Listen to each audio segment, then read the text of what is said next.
What a wonderful day we are in the middle of, free enterprise fans. Hi, everybody out there who came over from Randomania. Hello to all of the RPG Limit Break fans here today. I am Demarine2. I am here to commentate this 4-0 race between Stone Dingley and Kohrek. I'm not going to be doing the heavy lifting tonight. I'm going to leave it all on my co-commentator, Micro Korgs. Good evening. How are you doing tonight? I'm doing great. Apparently, I'm going to be doing a lot of work. And I'll start with some heavy lifting. I'm going to throw 8 names at you rapid fire. We got Tybalt McBain, Pomeri Knight, Starman, and Phineas, Golden Hades, Apex Corvid, and Demarine, who's you. And those are the excellent runners that these two 4-0 racers have defeated to get to their excellent marks of 4-0, both of them guaranteed positions in the brackets. So one of the questions that's been coming up lately is, so they're guaranteed to be in brackets. What's on the line with two excellent runners facing off at 4-0? Oh, I mean, absolutely nothing. They're in the wait. No, that's wrong. Can't. Nope. Nope. Bad. Bad. No. What's on the line right now is that the big thing with seeding is still on the line here. The big thing is that in the top 32, or at least the top 32 and above, there'll be a play-in round for the people above 32 in the bracket. So there'll be a first bracket round before the round of 32. Whole idea is that as you have a better record, you end up higher up in the bracket. A win here would assure you a slot in the round of 32 without having to play through a potential first round matchup. And the second thing is that one of the neat pieces of the rules here is that if you are matched up with somebody with a lower record in either the first round, or more importantly for these runners, the round of 32, you get a 1-game advantage in the round of 32. Helping you potentially push through to the round of 16 in a much simpler way. So one win today probably counts for 2. Yeah, that's pretty significant on both fronts. Avoid that play-in and get perhaps an early leg up on your opponent in the next round. I'm not sure about legs, but we do have some snake arms that we have to hunt down. We have 2 boss hunts on the table, no character hunts. We start with a Rosa, which is never a bad thing, and we have to find Bigan and Leviathan, at least one of them, to get through the seed. Yeah, I'm always excited when I see double boss hunts because that oftentimes means deep runs into seeds. Since we're slightly less interested in key items potentially, this does mean that runners will potentially, if they have not found either boss, love to go to the moon early in these flags for that. Definitely my favorite personal layout for these flags. I know a lot of runners don't love it, but as they say, well, they're going to find out where some bosses are, and they've got to find some of the usual key items, but they're about to hit the road. We got Rosa, we got Yang. Kind of an interesting mix of characters. Neither the boss here is not required, and oh geez, what a start. Yeah, that's it's time to get going here, and one of these characters does really well with some extra gear, and one perhaps needs more levels, and it's time for us to get going and see where their early game routing takes them. I mean, the big thing with the Artemis bow is if you equip that to Rosa, we're talking about plus 15 agility, plus 15 strength. That's basically 3 attack multipliers out of the box on Rosa, which is just fantastic. So we might see a quick dive for some arrows to make sure that she's got ammunition to take apart this early game. She's going to be real powerful. I'm curious if they'll just simply check to see if she comes with even some basic starting arrows and maybe just go do a check. But both are heading to Watery Pass, opposite sides. We'll see if one side is better than the other. Gungnir and Change Rod for Stone Dingley up top. Kohrek picking up a ninja shirt or a ninja hat, Drain Saber. Nothing super exciting here. Second strength ring, so if we get a second Garrett that can use it, that'll be fine, I guess. But nothing super exciting in the back. Plenty of cane spears, or at least 2 kind of our mid-tier cane spears, the Gungnir and the Blizzard. If that's a ruby waiting for us back at the Bigan spot, and we do find a cane, that'll make basically that a 1 or 2 input fight. And we'll see if the waterfall that Kohrek is about to hit yields some decent arrows. Third cane pole arm. A little bit of an upgrade. Yeah, white spear there. More importantly, though, a very easily accessed cursed ring for Stone Dingley here in the Damsian Treasury. Will allow for some agility manipulation later, which I'm sure that we will talk about at some point because it's like super, super important. And so when it comes to that, I'm sure that we will give everybody the primer. So Rosa does not start with arrows. Next to the curse ring, Stone Dingley found darkness arrows and then just picked up poison arrows. And so that, along with that Artemis bow, we're going to have some early damage output from Rosa that will carry these first couple fights for us. Yeah, Darkness arrows are like the prototypical mid-tier arrows, more damage than elemental arrows, but not as good as like charm or mute arrows. Kohrek's gonna give us a look at the character. Ooh, that is foo in the bed. If we got a early Sand Ruby, this could be a lot of fun. And if we don't find it, well, that's kind of unfortunate. It's excellent information to have, especially if perhaps there's a mid-game moon dive into an early Sand Ruby. If Kohrek knows that and Stone Dingley doesn't, could prompt a quick return trip to Earth to grab that foo.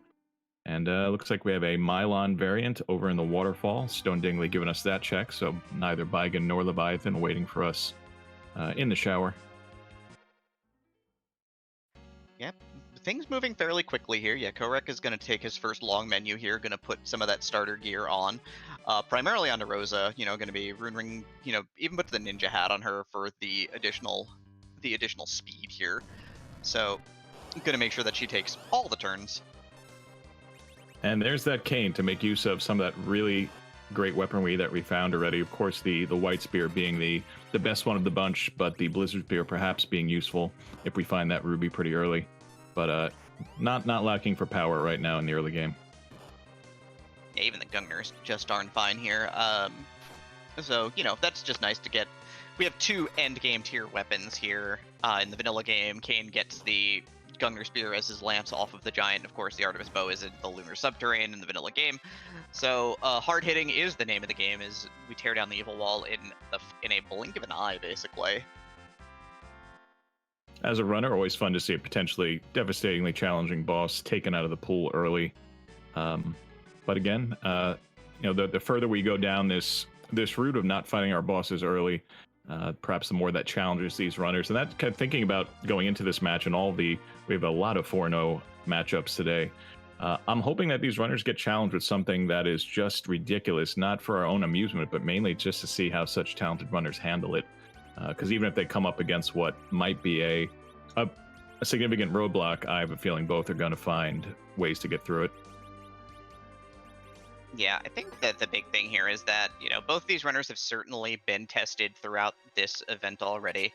It obviously doesn't get any easier. And, I think both of them are sort of, they've both taken out good opponents along the way, but I think both of them are really itching to kind of show that they really deserved to make a big push. Kohrek was big, made a huge run in Fabul Gauntlet last year. Stone Dingley and Zima Zone 3 made a nice dive into the bracket stages there. So both these runners have had some experience in the late stages of tournaments. Both fell a little bit short in their respective events, but that does not mean that neither of them are going to be capable of maybe putting together a top 4 or better run in this event. But first, they got to strut their stuff today.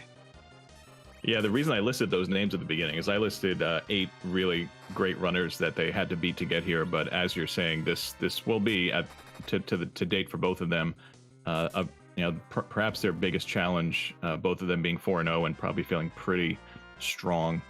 But speaking of strong, you don't have to be too strong to get through King Queen Evelyn at Antline. Really, King Queen Evelyn anywhere. So easy boss off the table, hard boss off the table. Excal in pocket. Yeah, there's a White Spear in here too. So Stone Dingley, who did not find a White Spear in his half of the Watery Pass, is now armed and dangerous with Kain's arguably second best spear, but it's still absolutely fantastic. We do have a Holy Sword if we do find Cecil. This seed could get out of control pretty quickly. Yeah, right now it's shaping up to be a pretty strong Berserker party as soon as Jan gets some levels, but even, once Rosa gets Berserk, she can Berserk Kain, she can Berserk herself, and any other melee character that we find along the way. Stone Dingley going right, looks like, for the Fabul fight. We'll see who is here. If we can get one of these boss checks off, kind of knocked off early, or if, as probably a lot of us are rooting for, we have to dig a little deeper to find them. Yep, 0 key items so far as well between our first 2 checks. But, we're going to push through here. I think it looks like, Stone Dingley, obviously, I think is interested in pushing here, as there's a fairly sketchy boss here in Asura. We don't have mute arrows, so we don't get that quad damage. So we have to be a little bit careful with this fight, but it's not going to be too bad here. Yeah, I was wondering, would you go for Lifelock here? It takes a little extra time, but Looks like Stone Dingley is waiting on a life. There it is. Yeah, I think we do enough DPS as this party to life lock. Like, Yang's our weakest hitter. With a strength ring, he's hitting for around 100. You know, Rose is hitting for around 350 with aim shots here, and Kane's in about the same boat with the back row glitch with the Dwarf Axe. So, you know, this is probably just fine, honestly. Possum in chat pointing out something that I tend to forget sometimes. The White Spear is usable as an item to cast white. You know, just attacking with it is also pretty strong, but perhaps a little bit more damage if you were to use it as an item at this point in the game. Yeah, easy lock for Stone Dingley though, taking down Asura and going to give us the Fubul defense check. Kohrek doing some re-equipping here. Found a Thunderclaw, putting the Thunderclaw, and we've got Hallam here. So not going to be a pure Berserk team, at least not for now. Kind of nice to get Palom before doing Fabul and potentially Ordeals early. Depending on the fights and how much experience you're getting, it's probably not too far away from getting Virus, his first really great spell before hitting Quake a little bit later. Yeah, and you like seeing Kainatsu in that particular spot because 400 health and absolutely no speed. Kainazo can't hurt you. Kainazo can't even look at you correctly in that spot. Just kind of falls apart, which is great for our runners. I know we've got a lot of fans in the crowd who, of course, get real entertained when they see terrible bosses late in seeds. So I'm sure some people are not very happy about that, but that's kind of how the ball bounces in these seeds. Yeah, we didn't even get to see the gentle trickle of a wave that Kainatsu might have given us in that spot. Peldim is hitting pretty hard here. I'm pretty confident that Kohrek's going to find a way through this fight, though, with the jumps from Kane. And there it goes. So let's see, in addition to Palom, what is the payoff from the Baron in check? Oh, so that's a Twin Harp, and that is required for objective 1 on the list, so immediate payoff here. How soon do you go check that, Demery? Do you feel good about that now, or are you going to wait for a few more levels? I'm fine climbing the mountain first here. I think checking for the 3 bosses is useful. You have to understand that people talk a lot about doing what's required first, but that was the Zenith Zone 3 thing where Siege were all exceedingly fast. We're in a situation right now where finishing the Twin Harp cannot put you directly into go mode, so there's no need to really go do it right this second. So, maybe you climb the mountain, see if it's got your underworld access. Kane can get through it, but it's a bit of a slow run. It's not the fastest spot in the game for sure. Yeah, I think I'd be tempted to do it early if I had a Bacchus or at the moment that Rosa gets Berserk for this kind of team. So I would definitely agree with you, not rushing there right away. We don't have the defeat the boss of the Mist Cave objective kind of pointing the direction, as you mentioned, like in 3 Mists, where we had this occasionally, or actually quite often had those easy overworld objectives as a part of the list. Yeah, White Spear doing some nice damage here. You can also just use, if you have Cure 2s, you could throw Cure 2s at these if your party is a little anemic in the damage category. Usually a strategy that we'll see up here if your party is made of white mages that don't have Artemis bows or, canes with big old spears, all this good stuff we've got right now. Luckily, with all the power, Stone Dingley gets to save the Cure 2s for his own party. Taking a little damage from the flame counters, but getting through this fight on the easier side of the bridge.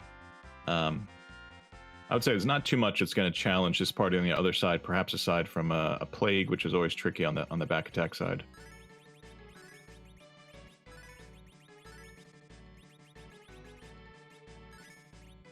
Yeah, Kohrek's doing a bit of shopping here. Is looking to kind of fill out the inventory and is going to do Ordeals first here, which is sensible here. Second boss is a bit of a tougher one. There's Odin in the back attack spot. So Kohrek does have a Thunderclaw. Did Stone Dingley find one? No lit arrows? I don't think so. I think because he hasn't been to Baron yet, and it was in Baron. Yeah. So looking at his claw going, now I'm sad. Also, Kohrek had bought Thor Rages in his shop loot. I mean, Kane jumping for 1,000, still pretty good. That should get us through here.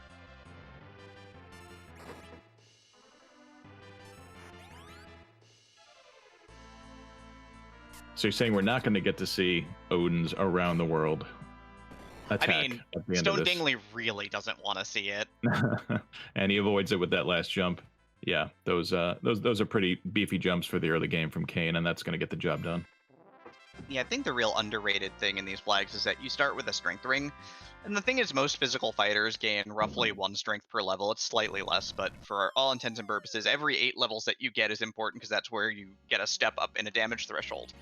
Equipment that increases your strength speeds up your growth rate, right? It makes Mm. your early levels worth a little bit more because you get to those 8 strength checkpoints a little bit faster. And so you become a little bit more powerful a little bit earlier. And that becomes really important in a situation like this. So what do you say? In essence, the strength ring is basically an early 5-level boost, and that lets you get even more levels after that. Yep, and it makes getting your levels easier. It all cascades together, and then all of a sudden your gang is level 62. You wonder why you full cleared the moon and you've lost the race by 12 minutes, but Mhm. that depends upon where the items are, not your character's your party power level. Yeah, but good news is you have a 3,000 hit point Rosa, and that's she's not going to be scared by Z at all.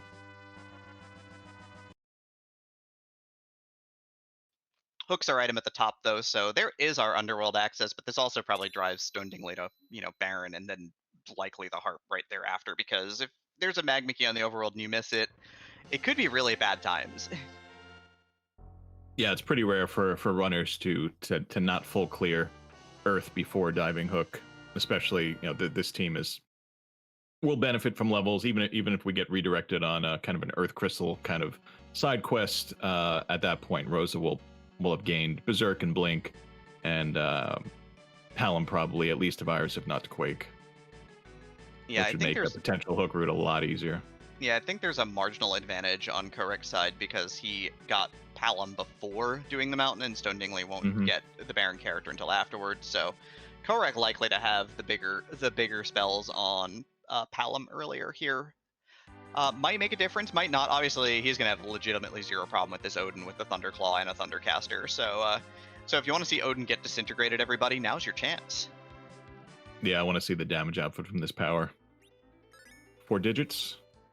Easy, free every Yeah. time. Yep. This is probably the only hit required, maybe. Let's see.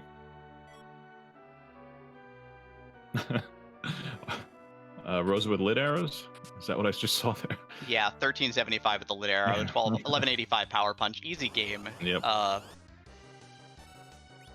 Learning weaknesses of bosses is important for going fast, and that went fast. Yep, Stone Dingley's wasn't long, but Kohrek's was definitely, I don't know what you'd say, 30 seconds, a minute faster, somewhere in that range. Which all adds up when you have two top-tier runners. We've had one official tie, but even aside from ties, we've seen plenty of finishes within a minute or two, so every little bit that you can squeeze out, even in the early game, is going to help. Yeah, I talk a lot about kind of the concept of going fast in Free Enterprise as being a thing which is important. And yeah, it's incremental gains a lot of the time that get you there.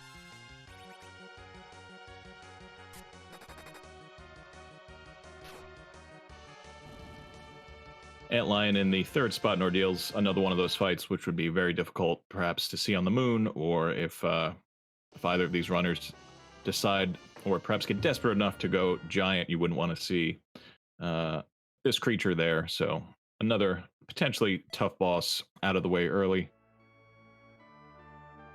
Yep, so Harp for Stone Dingley, Mage for Stone Dingley. Kohrek's going to get the hook, and it deals to has to run down. Stone Dingley did a little bit less early looting, and so is ahead the exact length of the Fabul location check at this point. We'll see if Kohrek heads on over to the castle now, or decides to just hit up the Twin Harp and sort of fade off Fabul for now. Nice Baron shop. You got your big cures, your little cures, your ethers, all useful things to kind of, if you need a few of them, get them, and perhaps probably not have to go back there again. Yep, always nice to have a couple of Cure 3s, even with a White Mage. We run into a hard-hitting Dark Knight Cecil, and you want to have a potion for a Yang to survive the fight. That can be really good, so that tends to be how that plays out here. Stone Dingley is landing by Eblin. Is he about to do what I think he's about to do? I think so. as you mentioned, not having that Palom before going up the mountain or doing Fabul maybe wants to, yes, get some potentially great gear here, but maybe just get some levels on the kid. I'm also wondering if this means Stone Dingley's going to dive Hook before chasing Harp. I was wondering about that decision. Yeah, I like this. This is a nice aggressive play. You don't see a ton of nice aggressive plays here. We see a lot of, we see a lot of the standard stuff, but I'm real interested to see if this pays off for him in terms of loot, because he's also hard anchoring with his Yang with that cursed ring that he found. So going to assure that he gets first turn, so he's going to get some nice turn economy here as well. Possibly making these kills look a lot easier than they so often are. I would say a Stardust Rod from an untrapped chest or a White Shirt from a trapped would be great items for these, and perhaps the, aside from, we already have an X-Scout, and aside from Crystal Sword, an Avenger early would also be a big game changer to get from one of these chests. With the flag set that we have, these tiers, what we call the tier 7 items, the Crystal Sword, the Avenger, Bahamut Summon, among others, are only available through trap chests or key item check locations. So potentially for kind of a game-changing item to come out of one of these checks. Yeah, Kohrek does go directly to the Castle Fabul. I guess, again, not going to fade any checks without the Hook in hand here. So is going to go ahead and give us this Asura kill. Going to do, looks like double Starveil strats here. Going to Starveil once with Rosa, loop the turns around to her. Asura's not going to do anything at this point. She does not hit right now. She only counterattacks. So you can throw 2 Starveils here to put Reflect on her so that her heals don't go off, and then you can just spam out your abilities as fast as possible. Stone Dingley gets dropped by the double Black Cat Lamia chest. As the melee attacks, they're pretty hefty at this point in the game. Yeah, I just caught the reset out of the corner of my eye. Was it was the melee, or was it that the counter that is what's the name of their counter that kind of has those 2 different effects? Bluster. Bluster Right. killed Rosa. Rosa got rezzed up, but by the time things had sort of looped around, it was down to just Rosa, and she had one shot to kill the Lamia in the back and did not do it. Okay. Next, Pancraz does make a really nice point in chat here. Consider maybe peeping the item shop in Ebelin Cave, which is a gated shop. You might get hourglasses, and of course, hourglasses, since these are regular enemies, will just completely stop them and therefore make them free. One advantage of this fight, aside from just the one shot that Rosa is able to do there, is that our starting kit here, we get these rune rings, which give you extra defense, very strong defense against mage types, which Mad Ogres count as. Also an Ogre Axe on on Kayn, almost one-shotting. And I'm wondering if we're going to raise up Palom before the experience windfall gets delivered. I think that's kind of the game plan here. You definitely want to assure part of this is definitely for experience points, right? 3 Mad Ogres is pretty solid experience from I think we're with 1 life glitch in like the 8 Grand Realm here, which is pretty darn good. Yep, willing to leave Kayn out of the experience because it's much more vital for Palom at this stage of the game. Yeah, Mad Ogre's easy peasy. Yeah, 9480. I'm a little bit off on that, but there's Berserk on Rosa. There's gonna be level 2 spells on the kid. So this is great. Speaking of great, Kayn did not get the experience, but Kayn got one of his absolutely best weapons he can use. That's an Avenger Sword. You put that on, that's doing a lot of damage, and you're just starting the fight in Berserk mode. That's a huge pickup. Cool, so we're going to rev up the chainsaw and hear some music, aren't we? I think so, yep. Heading right there. Is there any kind of woodcutting theme that would go along with that little analogy you just made? I don't know, but yeah. I don't know, but like an ogre axe is just an axe, but you got a chainsaw to take down some trees. That's where we're at right now. It looks like Kohrek's gonna be heading there first. Sans Avenger, but still a strong team. I haven't been paying attention. Kohrek is probably close to Berserk on Rosa. I didn't notice if he got there yet. He did not. He's probably relying on this check to get to level 21 and get there. Gonna break up looks like breaking up the hard anchor here. Both our runners gonna be in Magnus at the same time. Even on check, Stone Dingley is up that. Of all the things to be up in a seed, I guess an Avenger is a pretty big one, honestly. Yes. Yep. Without a Cecil in the party, with the Cecil, maybe the Crystal Sword, but even still, just the automatic attacking of the Avenger is going to get you through so much of the early to mid game. We do have this thing called the Avenger glitch, where you can equip a weapon, switch to the Avenger, and you get the Berserk of the Avenger, but all the stats of the weapon that you switched away from. But you generally don't need to do that until a little bit later in the game, and only if you have a weapon that's better. So an Excal or Crystal Sword Cecil, you definitely do that, but yeah, we're not going to need to do that here. It's even fine for White Spear Kane, honestly. Kohrek does pick up a Cursed Ring and a Crystal Ring down here, so if you want a ring, we got it. But, I mean, I think the big thing is that just, like, even if you don't Avenger glitch, at this point in the game, plus 10 strength and plus 10 agility on the Avenger, just put it on Kane. Just do it. He'll do all of the damage, I promise. Once we get underground, you can... Sometimes I like to stick Kane in the middle with the Avenger on Dwarf Castle and just kind of bust right through that fight. Yeah, there's so much that you can get done. But first, you have to get through this little cutscene and have your characters go down or have them taken down. I think we're about to hear something different, though. It's about that time. Are we gonna have to shut up? Is this what we do now? Is it quiet time? If you do, I will too. All right, in 3, 2, 1, and we're gonna be quiet. No more talking.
Kane is a good character of note.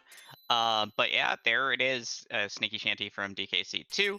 The double required harp with Leviathan off the table as well for both of our runners and a pan. This feels pretty good. I think this is a great find. Yeah, this is a pretty dense check of value. It's objective 1, it's objective 5, and it's a pan which, for all we know, could lead to just about every other objective. We'll see if the seed has any twists and turns, but these are two good runners being handed objectives before the 30-minute mark. I expect to see simultaneous hook dives without these runners facing too much difficulty doing that, and we'll see. We'll see what that pan yields once they get underground. Yep, Kohrek going to launch the hovercraft right now. Did well to remember that he did not launch it earlier. Stone Dingley is about to fly due north to head back to the island of Eblin here. Not sure if he's interested in the other two chests. I think an Avenger is, more than enough. No shock there, and he is going to be our first runner into Cave Eblin. Take the time to look at the first couple chests here. Silk Web, I don't think we've seen those yet in shops. Always good to have one. on hand, even if you only end up using it for Z down the line. But it could be useful for a tricky boss, a fast boss.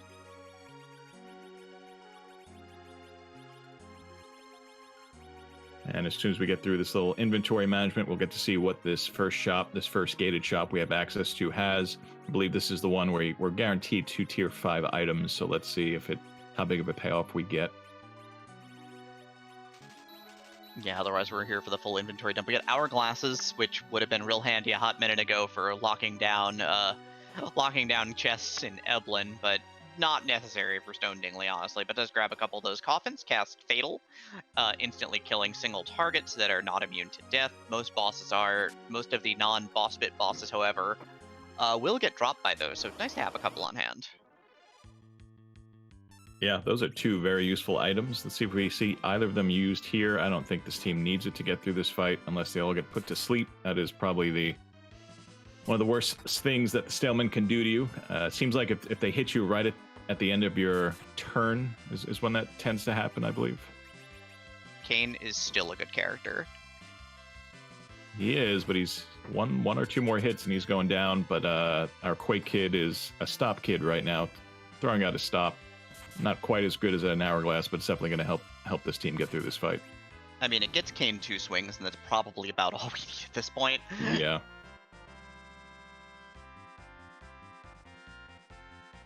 Now, if this is an Avenger, Stone Dingley will have lost his advantage, but it is a Flame Whip, which I don't think we're going to get to see that whip cracked a single time this entire seed. That sounds like it's worth some money. Probably not a lot of money, but it's worth some money.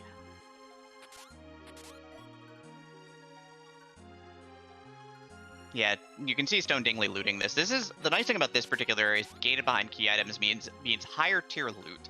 So Stone Dingley is over here finding, oh my god, is that a power shirt? That's a power shirt. Oh my. So remember how we talked about like levels and, like curving out your damage and everything? You know how much strength that shirt gives you? Thousands. It's like 1,000,000 roughly. It's 15. Yeah.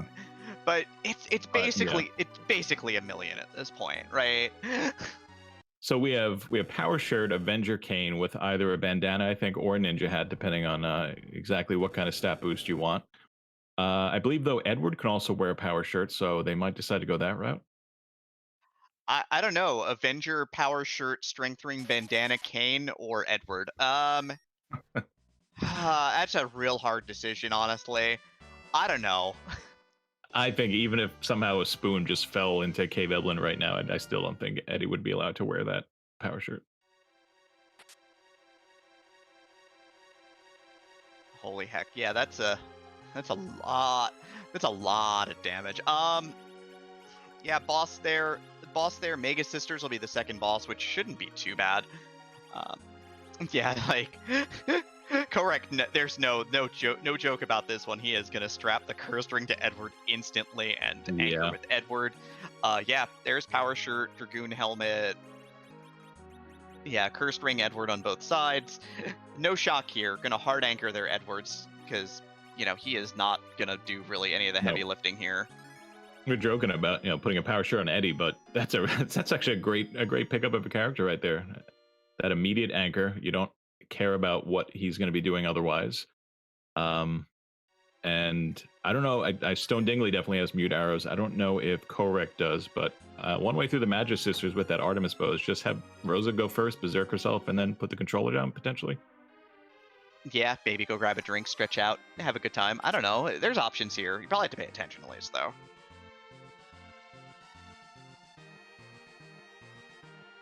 We'll see if either runner pursues all the chests looking for the Mad Ogres. Maybe Kohrek a little more inclined to do so because he did not do the Castle Eblin checks. But it looks like Stone Dingley's at least looking at a couple of these. And actually, Stone Dingley did throw the Ogre Axe on his cane, so that's a clear indication we're about to take down some more Ogres. There's a ribbon helmet in the center, in what is the vanilla encounter chest here. So ribbon helmet for both runners. Basically one of the best helmets you can get in the game for equipable by anybody. Just massive amounts of damage or massive amounts of defense and magic defense, which is actually really good for Zeromus. And we have seen the evil wall already, which can do that instant death at the end called Crush, but Golbez can do that as well. And I think I didn't see it, but I think I heard you call out a crystal ring. So if we have a tricky Golbez, a crystal ring and a ribbon go a long way to getting through a Golbez, because the crystal ring prevents you from being paralyzed, and then the ribbon prevents the dragon from eating you. So in addition just to the power, both of these runners now have a lot of little like tricks they can do to get through fights if they need to. Yep, Mad Ogre Chest on the right side for Kohrek here. It is the last box right to the left of the boss fight there. Otherwise, at this point in time, it is first boss Mylan. First boss Elements. Mylan and Mylan Z were the two bosses in the Waterfall and the Mist Cave, excuse me. So first boss Elements here. So we are looking for a potential very quick fight here.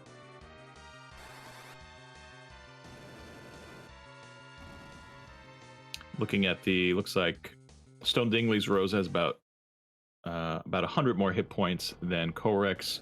I guess due to those trap chests mainly. Kohrek will catch up a little bit if he takes this as he is, and Stone Dingley doesn't. I mean, one punch and a fire 2 is instantly lethal to elements, because if you overkill elements by enough, basically they will take enough damage to, instead of transitioning to the next boss in order, it'll just die. And now we have two power shirts. Did Kohrek get the first one? I didn't notice. But if not, he has one now. That's what the Mad Ogres gave us. So really valuable Mad Ogres chest, both for the experience and for that gear. Yeah, absolutely. So yeah, I don't think Kohrek got the first one. Kohrek wasn't opening chests in the passage here. So Kohrek does not have it. But both runners with one power shirt now, because Stone Dingley ended up not locating the box and skipped it. Stone Dingley slightly ahead on bosses now, though, as he is into the Mega Sisters fight here. Good news, the forearm shivers from the sisters, the Melian part of their cycle, is not bad.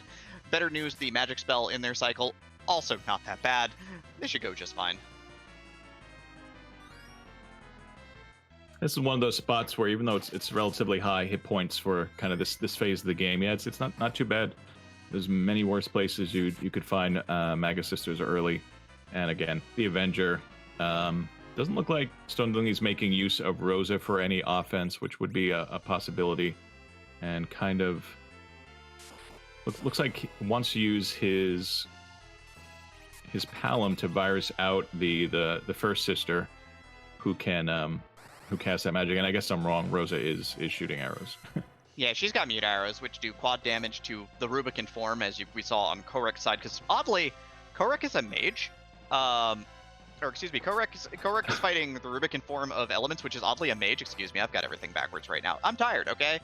The Mega Sisters also are Maguses, so Rosa going to do quad damage there as well. It actually worked against Stone Dingley. His Rosa hit the front sister, took her out, and then the virus from Palom bounced off the wall. So the middle sister gets walled as long as the I think Sandy in the back is still up. And took out that Kane, but Kane comes back up, and because of that Avenger, Kane is still berserked. And little hiccup, but I think Stone Dingley's still fine.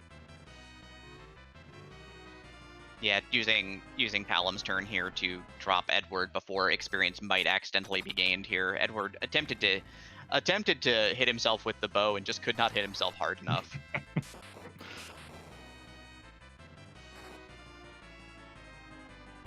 And unfortunately, the Magic Sisters prefer Eddie be kept alive, so they put a wall up on Eddie.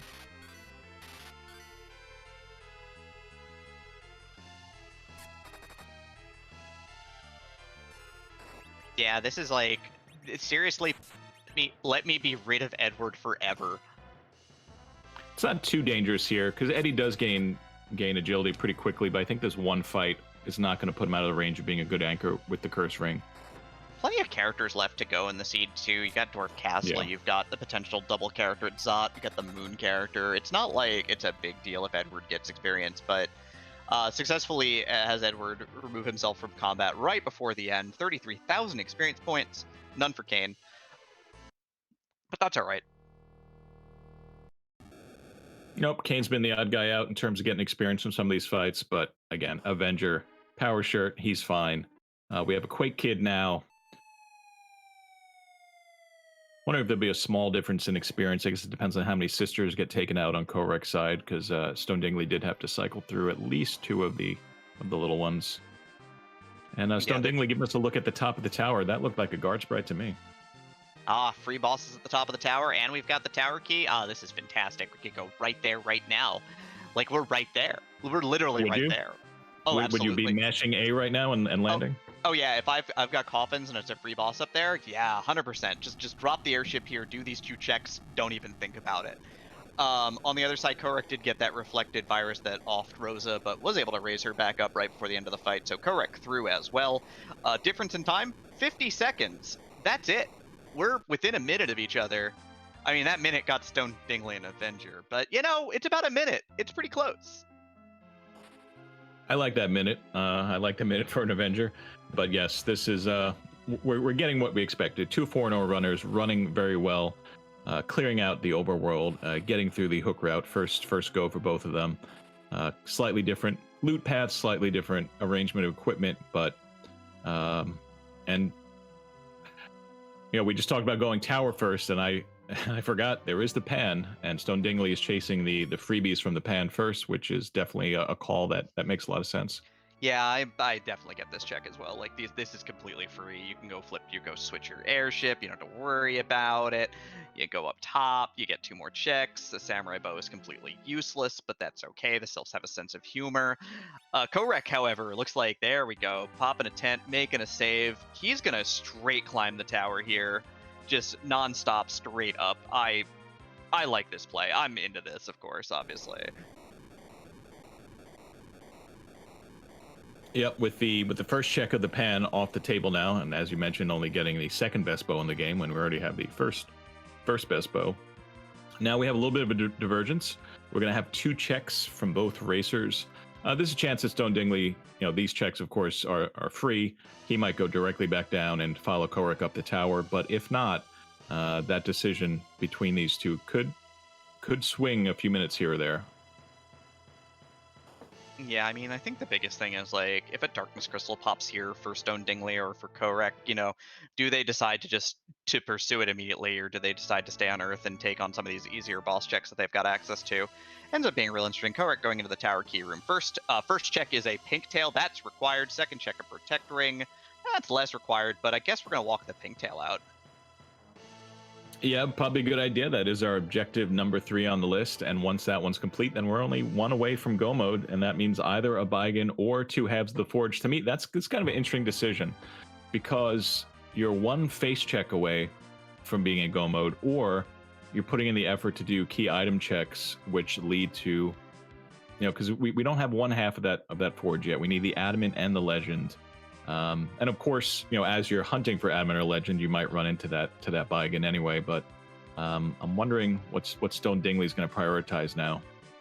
Yeah, it becomes real interesting at this point in time. I mean, Wyvern was the boss in the Super Cannon for Kohrek on the other side, who wound up and didn't even kill a gang, and then just completely whiffed on the kid who was channeling a virus to counter kill the the Wyvern. So Wyvern's off the table. You want a second Excalibur? You got holy swords? You want a holy sword? I got a holy sword. We could all have a holy sword.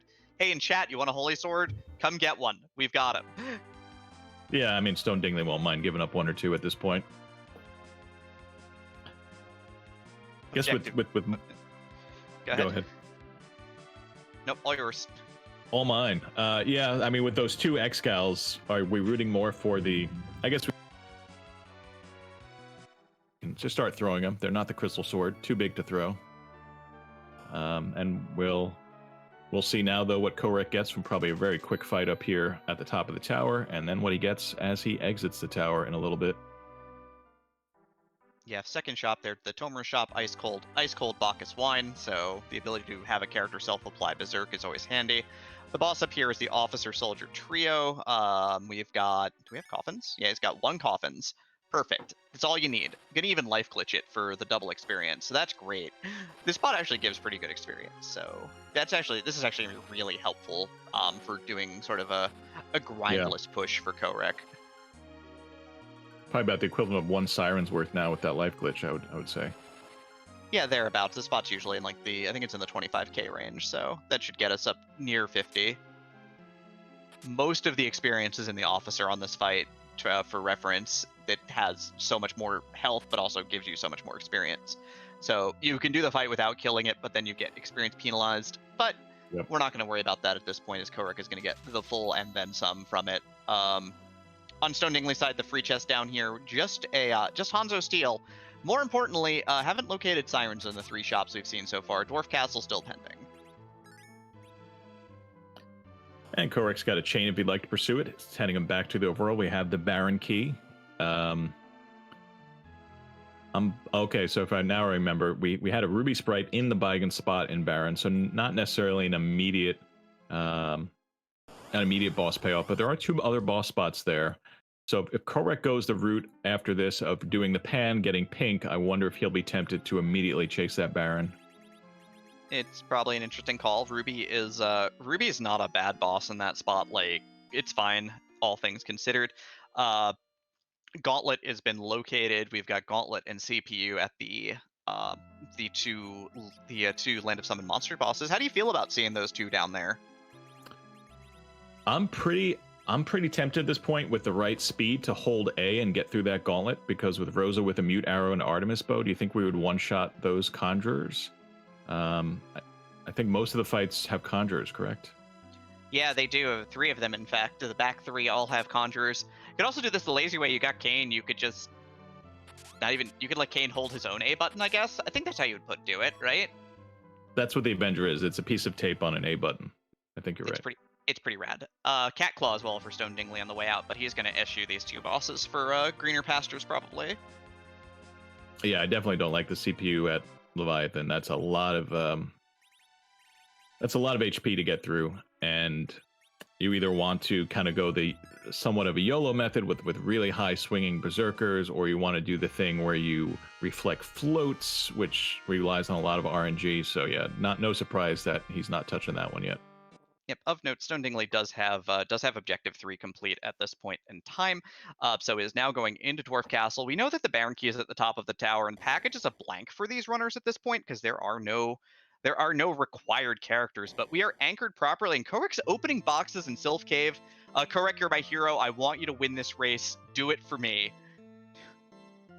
Yeah, that's heads up. You get your Palom up in that top slot, and you have an anchor, and Palom's at RA1. You can pretty much, with most of these, hit them with the Quake before they hit you with anything. And as we said, at the top of the tower, almost like a Siren, each of these fights is essentially like a little summoned something, a little extra boost of experience. We'll see how many of them he pursues. Yep, second Sea Serpent, by the way. This is not Leviathan, this is Ogopogo, so half our runner's health gone, and Ogo hits pretty hard in this spot, so Kayn should take care of it, but it could be a little dicey for a minute. Yeah, if Kayn gets hit, let's see how much damage he takes. That Power Shirt is a pretty high physical defense, but yeah, Yang having a hard time staying up versus the Ogo hits. Yeah, black shirt and a ribbon for Kohrek as well. So black shirt for Palom and another ribbon for Rosa, I guess.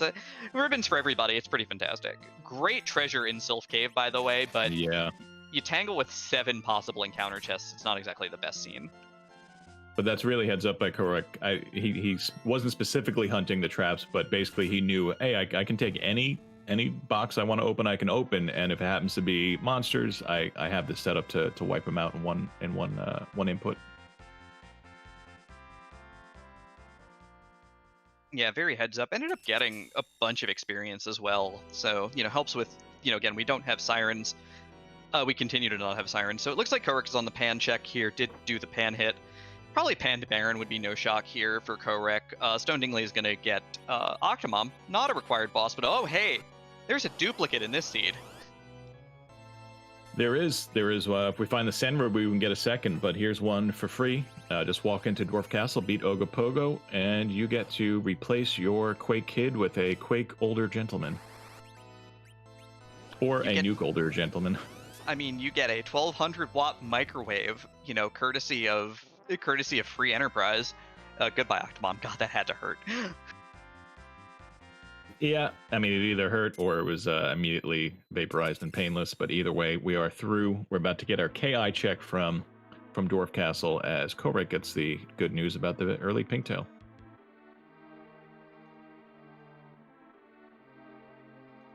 Kohrek having a bit of a tangle with the inventory boss here, dumping some arrows, dumping out that diamond armor, diamond hat. Doesn't need all of this stuff, so gets rid of some stuff here. Pinktail, and is gonna get the Protect Ring as well. So has basically every powerful ring in the game: Crystal Ring, Protect Ring, Cursed Ring, Rune Rings. You name it, we've got arm gear. Very generous seed with the gear. I missed that check. It went by so quick. Did you see it, Demarine? Key to the Sealed Cave, Vanilla Luca Key. First vanilla item of this seed, but more things for Stone Dingley to check here on Earth, certainly. And we get the news is either no sirens or the sirens are on the moon, because no sirens in Dwarf. I think we've seen all the underground checks so far. Did someone check Tomer and what was there? Because that one I missed. Tomer was Bacchus Wines. That's right. That's right.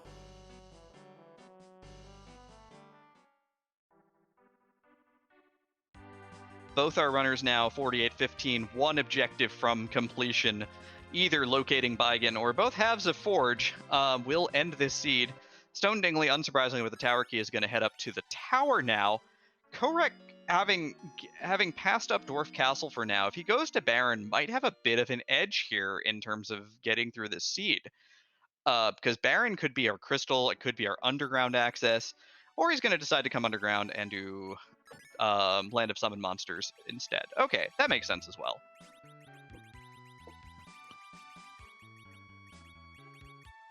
A lot of good plays here from both runners. Yeah, and it could be a big play for Kohrek to, if he's failing it, to take perhaps at least the gauntlet fight here, but we'll see what kind of decision he makes.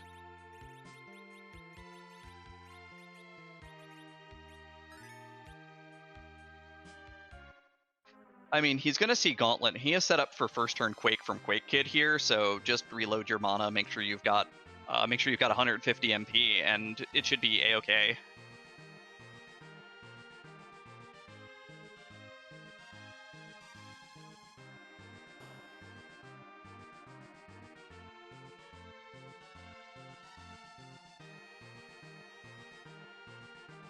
I wonder after Tower what Stone Dingley will do, because now that he has that Fu, and Fu is basically full powered, if he feels a little bit more confident going back to Feymarch and taking that out, or maybe he'll go down and face check his Luca Key. We had the Vanilla Luca Key. We could also have Vanilla Darkness Crystal. We know it's not in the tower. We got that information from Kohrek earlier. And we'll see if we get some more information from Kohrek as he deals with these two Feymarch bosses.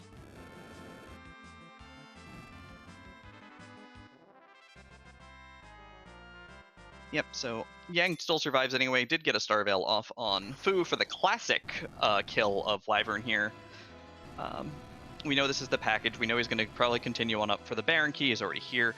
We'll see how Kohrek is feeling about these two bosses.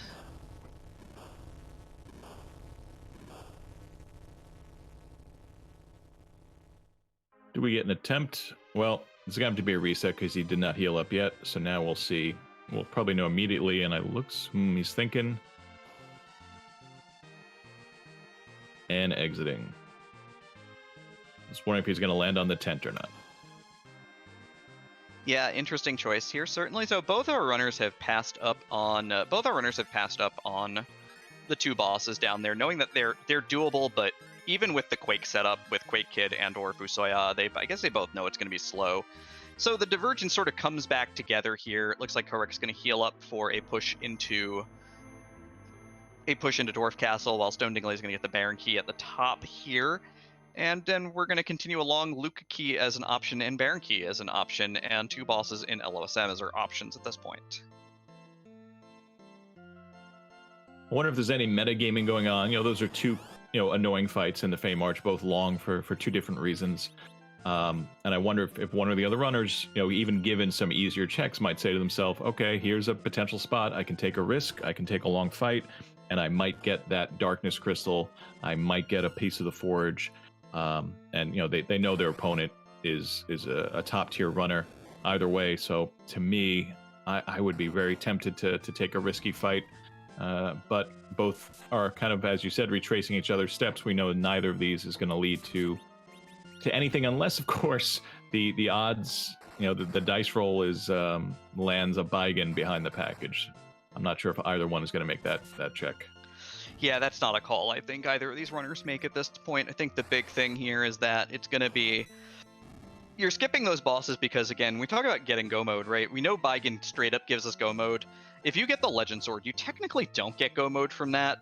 You get half of your objective too. And that's not really ideal. So it's not really a fertile ground for doing difficult bosses here.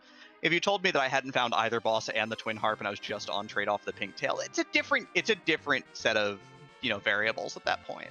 It's kind of the interesting decision here. And so both runners laying off the hard bosses being, moon access plus one objective from go mode. I can see that being the play here.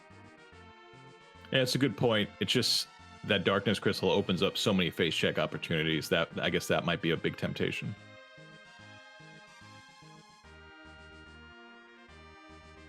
Yeah, I mean, that's the interesting part about this particular randomizer is just when you think about routing as the seed sort of develops, right? You're 53 minutes in. You've had literally no problems whatsoever. You've got food. You've got a fully juiced up Cane. If you're Kohrek, you've ditched your anchor for Fusaya because I guess you intend to anchor Fu in the end game potentially, or anchor Palom in the end game.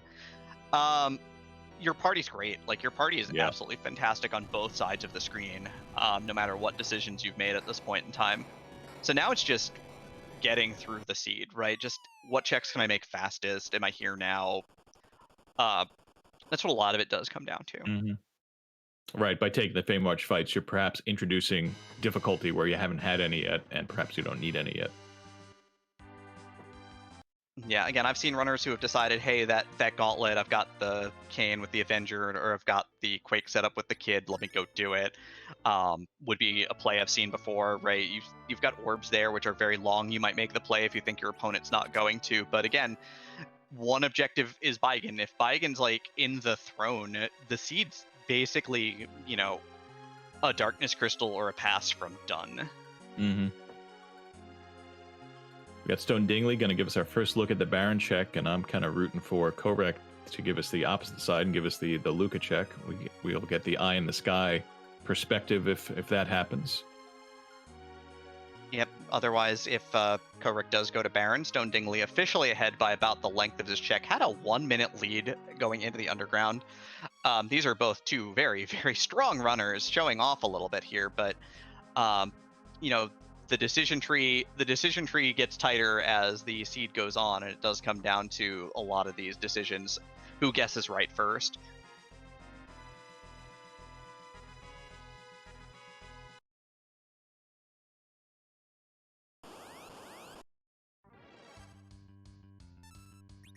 What do you think the chances are that Stone Dingley does the play and goes down to the basement after this fight? It's a pretty strong team. They're well anchored. That's a fight you definitely want to be well anchored in the basement, and it could potentially give you. It'll definitely give you a look at the boss and maybe one half of the forge you need, or your moon access. Or do you think you'll go right to complete Baron proper? And there's our answer. Yeah, completing Odin first is marginally faster, because you don't have to walk back into the castle, but it's so marginal that most of the time you'll take the safety play here, do Odin spot first, or excuse me, do King spot first and then do Odin spot second. But there's Dr. Luggage, so that's not really what you want. Kohrek is going to give us the eye in the sky look like you mentioned, so this should be interesting.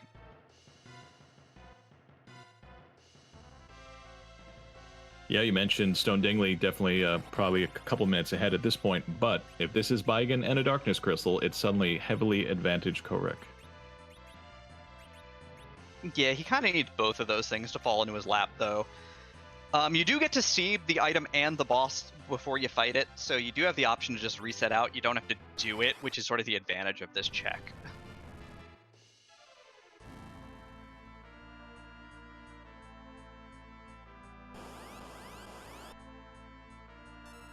Although, Microcorks, I just realized something. I'm wondering if you just realized the thing I was going to ask you. You go first, because I was about to ask you something. So, what if Stone Dingley right now gets Beigen and the pass?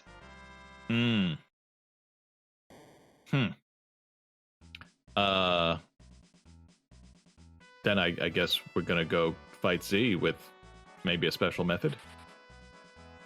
Yeah, or we could do something cooler, something better. Yeah.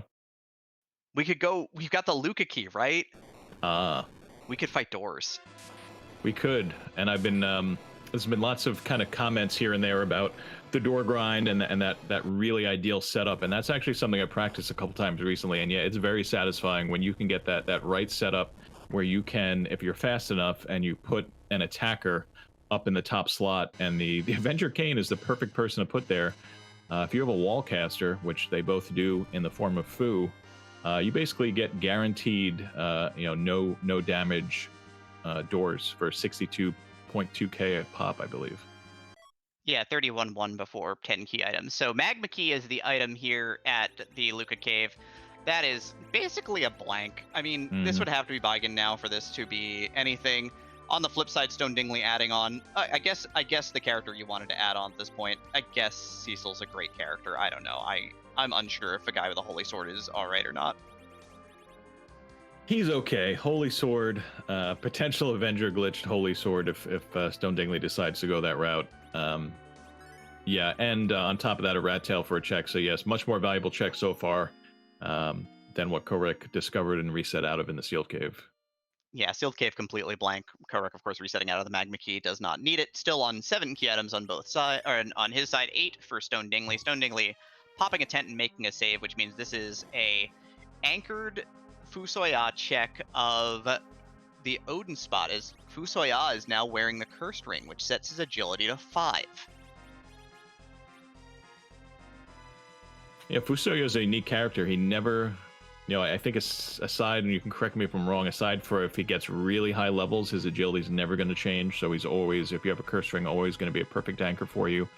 And it looks like Stone Dingley is saying, all right, I'm going to get through whatever's down here with pure melee power. Yeah, the big thing with Odin or with Fusoya in particular is his stats don't change until he gets to level 70, when in the original Final Fantasy 4, what happens to your stats is that they get randomized every level. There's a table for it. It's kind of neat, but this is a free boss as well. We've got an Hourglass. We've got some coffins. We've got Fusoya, who could just stone them if you're not worried about experience points. Options abound here, but these guards are about to have a very, very poor afternoon. Yeah, Baron choosing to guard the basement. Not a good call. They're done. The basement is now left unguarded and is about to cough up its prize. Let's see how big of a prize it is. And if I'm imagining Stone Dingley might keep this regardless of those early 17 levels on Cecil. Yeah, I do need those Cecil levels. I mean, it's a glass mask. No, he even resets out of it, not even concerned about the experience points. Yep, there's probably faster ways to get that experience back that don't involve walking out of the basement. Yeah, gonna quickly dash over and do this rat tail check, but Stone Dingley has the Luca check, which we know is nothing, but he can run down and do it real quick. But on the flip side of the coin, if this rat tail isn't it, which it is the Darkness Crystal, we could face check some bosses. If that wasn't it, it would have been between a Feymarch boss, but instead we have Moon access. Do you anticipate pure face check at this point? Do you think Stone Dingley will first perhaps bop into Bahamut, take a quick peek, reset if it's not Baigen, and then make his way down? I mean, or is we he know a KI hunt? We know that the boss that's required is Baigen, right? Baigen on the moon in literally any spot except maybe White Spear Altar, maybe, is an absolutely devastating fight. Will ruin your party, anchored or not, multiple melees a turn. An absolute monstrosity of a boss. Yeah. That's real bad. So you got to get your levels first, I think. You probably run up, check for sirens. Stone Dingley's still anchored. He's probably not interested in any other characters at this point. He's got a Cat Claw Yang. He's got a White Spear Kane. He's got a Excalibur Cecil. His party is stacked to the rafters with power at this point. And the good news is that Darkness put him at 10 key items. So on this randomizer under this flag set, when you hit 10 key items, all of your experience is doubled. So Stone Dingley is well set up. Whatever method he wants to use to get levels up there, it's not going to take him too long to really unleash the power that this team is packing. Yeah, Stone Dingley going to the moon in about an hour or two here. If Kohrek decides to skip out on the Odin spot check, he would be behind by about the length of the sealed cave dive, which is with a reset out roughly 2 minutes. And it is moon sirens. Give me all of them, please. He'll take 15. Yeah. I imagine he won't be using nearly all of them, but he has the cash, and we'll see which way he decides to go. I don't know if he has many hourglasses left. If he has one and he goes to where he's going now, Cave Bahamut, he can summon the double gold dragons with 10 key items and some life glitching. This is going to get this team. He might only need maybe 1, 2, or 3, depending on how far he wants to take it, to get this team overpowering. Yeah, and Cecil doesn't need a ton of levels anyway, so even if, like, the 17 levels that you got from the boss there, that's not very much, honestly. No. It's just fine. Yeah, I think that's going to prove to be a good call. Because it occurs to me, you know, when you get Cecil online from Ordeals and you take that Baron 1 fight, you get, I think, 8 or 9 levels on Cecil right away. Dark Imps are down here. If you got an Hourglass, this is a lot of experience as well. So straight up with 10 key items, this gives you 70k experience. So if you start life glitching these, what are we looking at? We're looking at low 20s every time you life glitch, extra experience. Yeah, so if it's 70k, it's 23.3 per each. So 23.3 for each is, 5 times 23.3 is a little bit over 110,000. Yeah, we'll see how technical Stone Dingley gets here with maybe even like 2 glitches. If he's going to put some kind of status effect on these Dark Imps, which would be a useful thing. I think either Size or Toad would do the job here. I mean, he hourglassed him. Just he's going to stone him. He's not even worried about the experience points. He's got Sirens. Yeah, that's if true. anything, he's got Coffins. I think he had 2 Coffins in his inventory. You can crack those as well for instant kills and then life glitch. 70,000 experience points, though. Straight up. No problem. Kohrek is going to do the check down here. Cecil gets 25 levels. It's pretty good.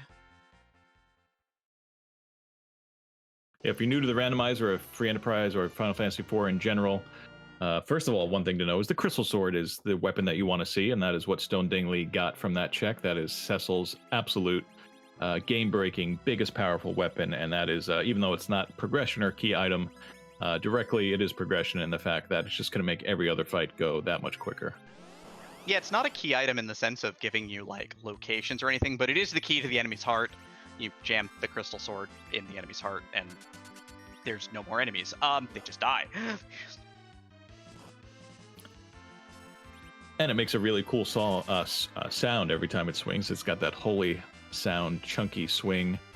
But yeah, I mean, it's just going to start melting things. Especially after we do, let's see how many Sirens he chooses to use here. And I assume at least a single life glitch on one of these King Ryus every time. Yeah, the easiest 180,000 experience you'll ever get. You don't need a lot more than that. You've already got Fu. You're going to get some experience in the fights down here. Your melee fighters are online in the mid-40s. Part of why I love melee fighters on these particular flags. So, yeah, that's going to be about that for that here either way. Kohrek does get the Rat Tail check done after checking Underground, so he's got the Black Rock in hand. He is going to summon the Whale. He is about 5 minutes off the pace right now.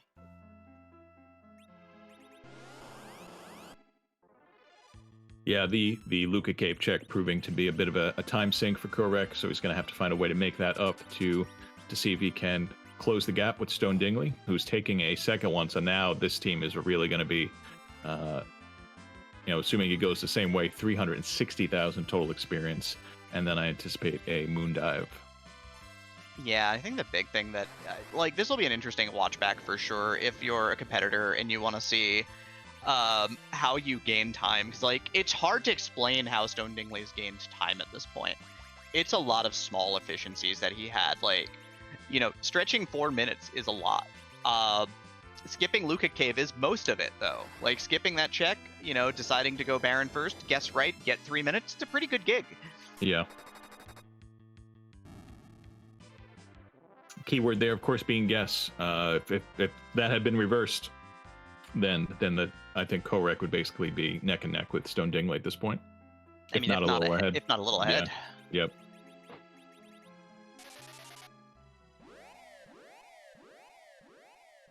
exit magic, Stone Dingley, two Sirens, happy, perfect. He's like, yeah, I'm good, I'm online. Cecil's got better than a chainsaw. What's better than a chainsaw for taking down trees? A crystal sword? Sure, we'll go with it. Okay. A chainsaw where each one of the teeth is a shard of crystal sword? I don't know. Crystal Sword's got 200 base attack power, gives you plus 15 strength, gives you plus 15 of the white magic casting stat too, because Cecil might have to cast Cure 2, you never know. It's silly. It's absolutely absurd. I would guess we're going to see a top down to get a boss face check and at the Murasame altar before diving deep, but I've guessed a few things that haven't been right, so we'll see what Stone Dingley chooses to do here. Yeah, Kohrek also bought Sirens and is popping Sirens. There's Sid. If you weren't anchored already, and you wanted to switch into a different anchor, he is an option. Because I mean, you can put a curse ring on anybody at this point if they're new. But Kohrek going for the same grind, going to do some reuse here as well. Popping Sirens on the lowest floor of Cave Bahamut is going to see the free boss if he ventures to see who the boss is, and will very happily kill the imps as well. And very happily receive his crystal sword. Let's see, we turn in left and going through that little passage, I believe we are. Yeah, gonna dip in and check the first boss up here, and this is the plan now, right? You're checking for Baigen. You maybe fight this spot because you'd have to come back up here, and it's a long trip back in. So maybe his intent is to fight this spot. I mean, it doesn't matter. His group is silly powerful at this point. Like low 40s on this party with the gear we've got. Easy. I think he's definitely going to take it. It's and this is one of those fights where if you have the right party member at the right time, it becomes essentially a free fight. Though that first hit did take more than half of Cecil's hit points, but now all we have to do is wait for Karate to kick twice, and a single strike from Cecil will end the fight. Yeah, I'm just going to make sure Blink is up on Cecil here instead, so going to loop through characters for a moment. No big deal. Here comes the second kick at this point, and then the fight will be over.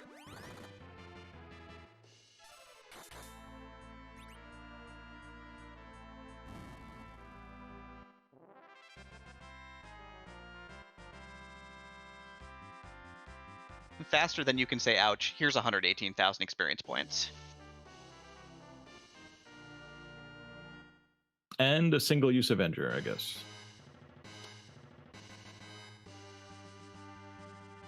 Just a Bacchus wine from that check. But yeah, not going to reset for a number of reasons. Number one, it's probably a little bit longer, especially since he would have to redo the character cutscene. So going to pocket that experience, going to take the Bacchus wine and march on down to the Lunar Subterrane. And we'll see if, what the path to go mode is going to be at this point. There's a chance that pieces of the Forge are still left behind at Feymarch, or there's also a chance that within a few checks, even if we don't find Baigen, that Stone Dingley finds both halves of the Forge, the Adamant and the Legend Sword, that will allow him to, he's got the levels, basically immediately face Z. We haven't seen the pass yet, though. So maybe not immediate. It'd be a down and back, but if you don't find the pass, you can almost assume that your opponent will have to down and back as well, because if you figure if you're even with the other runner, you can't, like if you're Stone Dingley right now, we know like from the top down view that he's a couple of minutes in the lead right now. He's got a couple of minutes of edge here. He doesn't know that. Remember, racers race blind, so he has no idea that he pushed through the underground about 3 minutes faster than Kohrek because he skipped Luca Cave. The other thing, of course, is that Kohrek doesn't know that he's behind. He might feel real comfortable. He hasn't run into any troubles this seed. Everything's been swimming at this point, right? You're feeling real good. Like, it's real interesting, like, kind of how that ends up working out, certainly. Yeah, that's part of the fun of racing a randomizer, and as you said, racing blind, not knowing where your opponent is. If you're new to this community, we after the tournament season is over, we'll have community races again, which could have 10, 15, 20 people in them, and you might get a sense of when people are finishing by looking at the race room. But on a 1v1, if you choose to leave the race room up, all you know is whether your opponent is done or not, and you don't have any information. Now, I assume Stone Dingley checked the ribbon room first. Is that where we're fighting this? We are fighting 42,000 hit points of Mist Dragon, and our Fusoya, who could cast Nuke for a lot of that damage at a time, is currently curse ringed. Well, if there's any thought to reset and curse someone else to allow Fuda to do some full nukes, because this is one of the very few fights where a Crystal Sword and an Avenger do not help you too much. Don't help you at all, in fact. You don't want to be Berserk. You're wasting time swinging at the Mist, which is really bad. Okay, Fu did 4,000 damage anyway, because he's got a Rune Ring and a Change Rod, I believe, so it's not like he's not geared. It's just leaving damage on the table here. So we had Yang with a 1,700 damage punch, and Crystal Sword Cecil with a 1,200 damage swing of the Crystal Sword. How come that Crystal Sword is not doing the damage we expect? Oddly enough, for being the very first boss in the game, Mist Dragon is programmed to be weak to Shadow Element, to darkness because of, Cecil's Shadow Blade. The problem is that also means that he ends up being strong against Holy Elemental for some silly reason. So takes half damage from the Avenger and the White Spear. Maybe Dark and Holy are like opposite sides of a magnet, maybe it's just like a part of the natural order of the Final Fantasy IV world. Sure, we'll go with it. Magnet theory. Look it up. Actually, don't, because it's not a thing. You just waste your time. We don't even know how they work. No.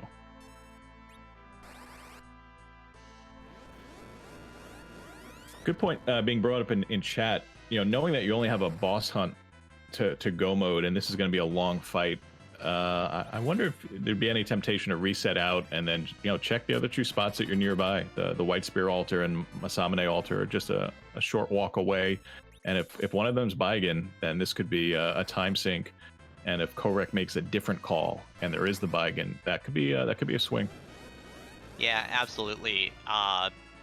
You're part of why we're here is face checking, right? Like you run into Baigen, your day is done. You're good. You just go back to Earth, you go back to Earth, you go get your crystal, you come back up here, and you probably embarrass Aromas on stream. Yeah, both these runners got a very fast Z fight. It's just a matter of who gets there first. Sometimes maybe you take this fight first to beef up your team, but Stone Dingley's team does not need any extra beef. It is very strong, both magically and melee-wise, and wherever this team runs into Baigen is going to have a bad time.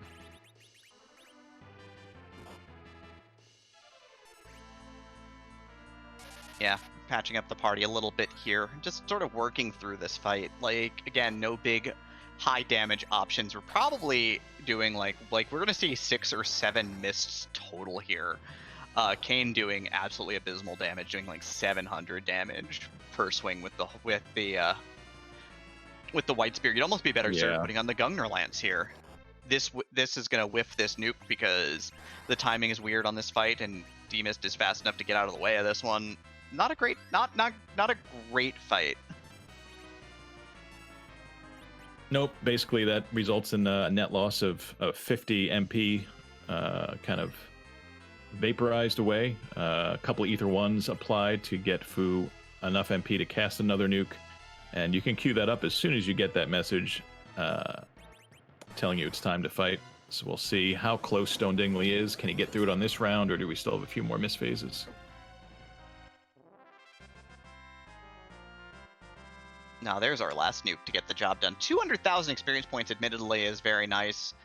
Rosa picking up white, so she is done with her spell progression. Your fighters are going to absolutely dash the rest of the seed. And there is the Legend Sword. So now if you're Stone Dingley, the words that must be crossing his mind are, oh god, please let Baigen not be here. Yeah. Let Baigen not be here, and let one of my next 2 checks yield the Adamant. So that's a Legend Sword, and that's a Sand Ruby, which can lead to the legendary Moonman. We already have one of them. I think it was Kohrek who knows about the Fu. We'll see if either runner chooses to pick up that food before their fight, they definitely don't need them. And Kohrek does reset out of Mist Dragon, knows it's going to be too dang long.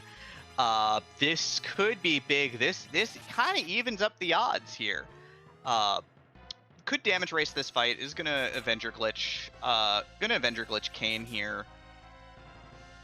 This spot doesn't have a ton of health. I forget. It's in like the 20k realm. So damage racing this with all of these powerful weapons is viable. Yeah, a Berserk Crystal Sword, Cecil, and the Avenger Kane. And are we going to get a nuke? What else are we getting here? I don't think we're going to see a Mega Nuke from Bahamut. Yeah, both players just unloading immense amounts of power into this Bahamut. It's going to be, again, kind of neck and neck for sure.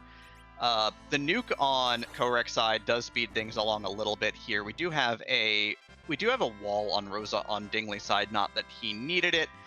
Kohrek ends up jumping out of the way of the nuke. Kane gets up so that we can get down, but Yang also has a wall up on him as well, so gonna lose his party here, but that's fine. It's a Crystal Sword, reset from Dingley, already has a Crystal Sword. So the theme of this seed is if you go to K Bahamut, you get a Crystal Sword, and if you fight Bahamut, you get a Crystal Sword. Hey, chat, you want a Holy Sword? We got more. We're good. We've got so many of them. Are there any holy men in chat? Like, come on. We've got your swords.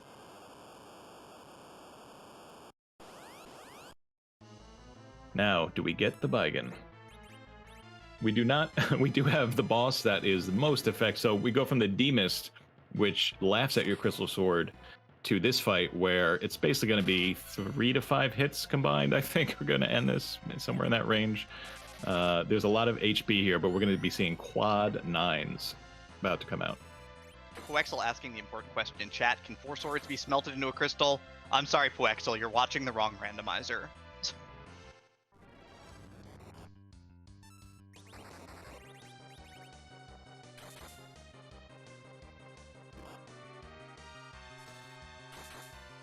God, nothing but ash. Crystal Sword, quad 9s. Crystal Sword, quad 9s. Crystal Sword, quad 9s. Fucast weak, but I think Dark Elf's already at like 300 hit points. It's probably okay. Oh, adding insult to injury against the poor Dark Dragon.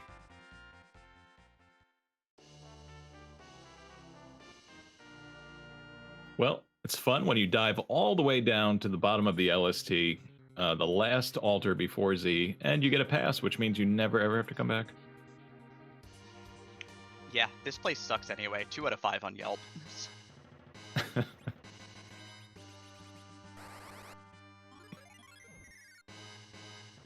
Dingley casting Warp is a little faster if you do here. Then you walk the rest of the way to the Crystal Sword altar, which is our last check on the moon. But not our last KI check, because both runners saw CPU at Leviathan, saw the Alt Gauntlet at Asura in the Feymarch. Neither one of them have gone through it. And I anticipate Kohrek now is going to double back and take out that D-Mist before leaving the bottom of the LST, which is a good call, because as we know, the D-Mist leads to the Legend Sword. I mean, here is the last boss check, though. We are done with the moon here at about 1:20 on Stone Dingley's side, at least in terms of face check bosses. Let's see what's at the Crystal Sword altar. Is it Baigan? Please be Baigan. Please be Baigan. Do it. Do it. Do it. It's Plague. Okay, fine. Plague moving up a floor or two. Normally where we saw Bahamut a few fights ago, but Plague taking the Wyvern spot. And yeah, not a threat at all to this team. Very little will be, except for that D-Mist, which Stone Dingley has already gotten through and Kohrek's about to challenge. But with the Crystal Sword and Kane swinging, taking advantage of this spear weakness, I believe, to hit for 5, 6, 7k damage a pop. This fight is over already. Yeah, again, just going ham, damage racing everything on. So Stone Dingley gonna wrap up the moon here around 1:21.5 or so. D-Mist is in Kohrek's future. He's gonna be he's got the extra levels, and his Fu is not cursed here, so his Fu is doing 4,500 damage instead of 3,500 damage. Actually, it doesn't do that much of a difference, honestly. So he's got to work his way through this, and that's going to be kind of the difference maker here. Stone Dingley likely to check D-Mist instantly, but he is done with the moon already. And since Baigan wasn't here, that's kind of, again, Stone Dingley doesn't know that that's kind of the dream scenario for him, not being in go mode, but I'd be sweating bullets right now. Yeah, you might be wondering, did my opponent make one of these low percentage plays, like a giant play or a package play, and found that Baigan, doing something a little unorthodox?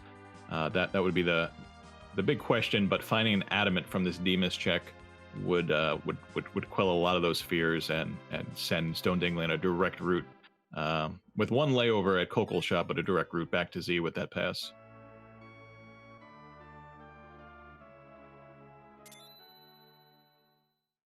Otherwise, it might be a Luca Cave check for Stone Dingley rather than the bosses in the Fey March, which could lose him a little bit of time that he's worked up here.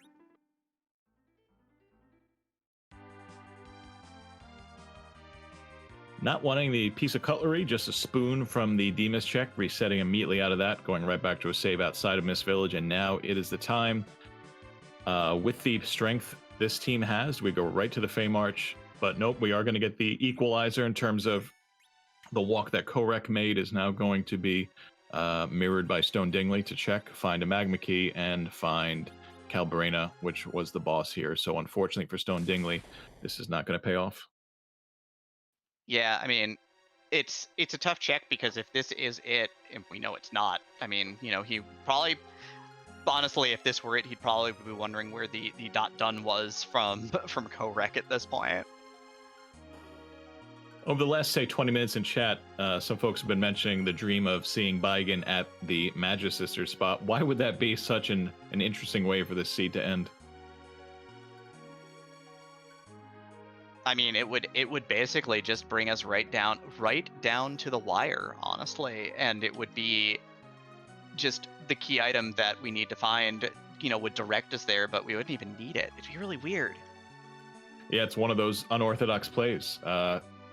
You always have access to that first fight at Zot, which in some cases could be a Demas guarding something important, or it could have been one of our required bosses the entire time. No key item necessary. That the problem is it's a similar time commitment to doing a Luca check, and you don't even get to see the key item unless you go up there with the Earth Crystal. So that's a really rare one to see a runner make that call. But that would be kind of one of the most tricky things a seed like this can throw at us, especially if the adamant doesn't come directly out of Fey March. So yeah, Stone Dingley's gonna blank out here again. He's gonna see the boss is not Baigan, and this walk, when he hits the reset button, will have taken him 1 minute and 50 seconds. So just under 2 minutes for that walk. But keeping in mind that he finished the moon at like 120, 130 here, Kohrek is gonna finish the moon. Looks like probably in the 126 range at this point. Mm-hmm. So, gave back 2 minutes, but still has a solid 3-minute-ish lead here.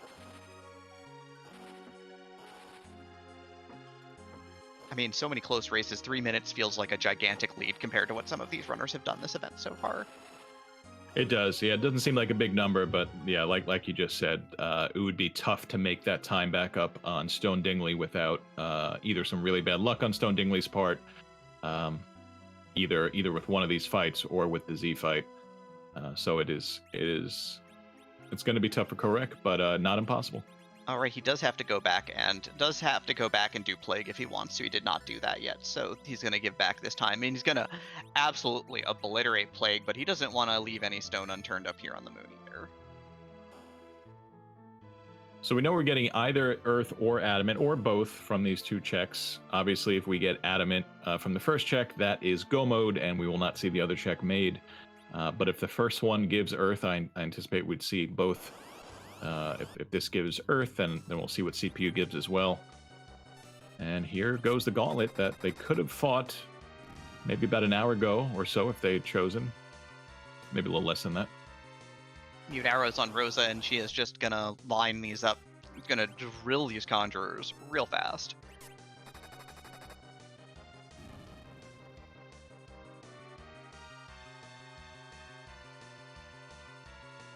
You know how we talk about you can't do when you can and cannot do fights faster? Honestly, I don't know if we could be doing the gauntlet any faster now than we did with mute arrows before, but I don't know. Yeah, with the Artie bow and the mute arrows, I would have been tempted earlier, but But yeah, I mean, if you're not one-shotting, then the fight gets a bit trickier at low levels. But Yep, yeah, there this goes fight. Yep. there goes conjure number 4. It's time to put our hands together. It is.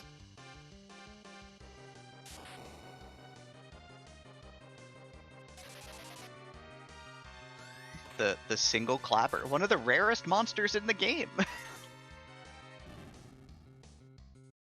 We mostly see them in pairs, Yes. or just clappers in general are rare. I mean, clappers in general are rare, but it's a Zeus Rage for a free item from that clapper, and the item is just a heroin robe, so that's a dead blank Wow. here as well. So it's orbs. We love orbs. Question is, will orbs give us another spot to check, or will orbs lead us a short distance away to Kokol's shop and the forge and the end of this seed for Stone Dingley? It could be that this is hard required. It could be that this leads to Earth and Baigen is up at Earth, and all of this could have just been funneling this direction the entire time. Stone Dingley resets out of the fight, having left the Avenger on Kane. Interestingly enough, I don't agree with that. I would have probably just zerked up Yang and Cecil as well and just let it rock. But I understand why it's a much safer fight this way. You don't get Globe 199. I am such a big fan of just letting that fight go and just berserking my entire team, because it's damage. Yeah. Does Globe 199 work off the magic spell? Because if it does, this spot is not known for having high magic. I'm wondering if this team would tank a few of those anyway. Globe 199 goes off of the magic power, but it also has a massive base power to begin with. So it hits really hard in spots that you wouldn't even expect it to hit really hard. And there's a problem, is that without retargeting, Cecil is so powerful that he just removes the second orb from the battle, which is not what you want to have happen. Yeah, the big orb has just about nearly exactly 30k here in this setup, because the whole thing is in the mid 30s. So they have to get through 30k, but Cecil with the crystal sword is going to be swinging for a large chunk of that with every single swing. It's just a matter of keeping him up. Yeah, another Mazer comes out. Cecil's at like no health at this point in time, and the damage done to the CPU is going to get annulled pretty quickly here. Oh, good targeting with the first swing. The defender gets taken out, so the recovery spell, the recovery of hit points, is eliminated, at least for the time being. And let's see if we get some friendly targeting. I guess choosing not to berserk here. No, just going to do this the standard way. I mean, Cecil's going to swing for 4k and goes pretty fast on his own, so should be a-okay just fine. Not a big deal either way. Is going to try to float reflect here, though. Did put a Star Veil up on Rosa and is going to try and reflect the float status onto the attacker so that he can cast Quake. However, the wall fell off. It's not going to do anything. Not a big deal, honestly. It adds a little extra whimsy to the party for this fight, I think. There's a little bit of bobbing up and down. I'm into this. See, Kohrek was not perfectly set up for this fight, because we do get a summon, which means that the Conjurer doesn't die to the initial Quake. So he's got to work his way through this fight at this point. Yeah, unfortunately, we know it's the wrong guess from our perspective, just leading to our heroin robe. And our progression is either going to be direct or indirect through this CPU fight at this stage.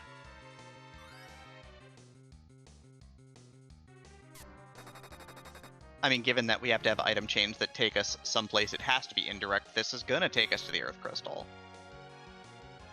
Oh, that is true. Yep, you're absolutely right. Yep, this is our final check. No more orbs for Stone Dingley here. Kohrek is working through these conjurers one by one. Killed off Fusoya so that Cecil could go first, because Cecil's in the second slot instead. Rose is cursed, I believe, right now. So that's that for that. Here's Earth Crystal. There it is.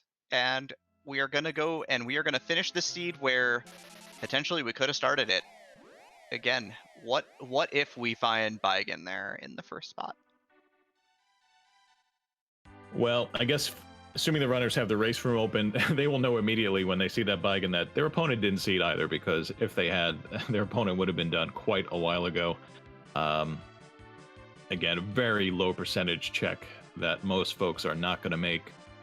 And now we get to play our favorite game, walk past that treasury. Yeah, I'm totally here for this. The rating of this treasury is far too late in the seed out of 10. Yeah. Even if the treasury could have crystal swords, you don't need any other crystal swords. We have 2 of them!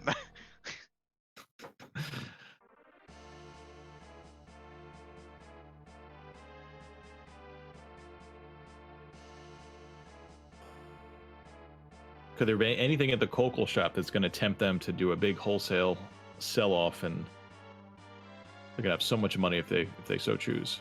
I mean, 2 additional power shirts would just make this Aromas fight that much faster, but it's probably not necessary. Yeah.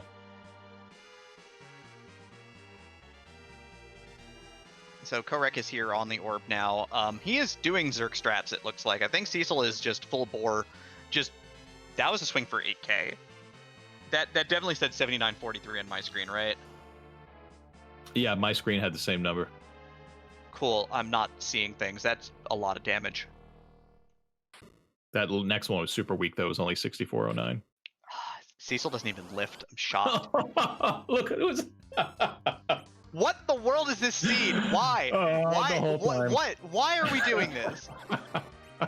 Why do we even have this tournament? What is going on? I mean, Stone Dingley knows Kohrek did not check this without the Earth Crystal. Absolutely. I mean, that's incredible. yeah, because he would be done right now.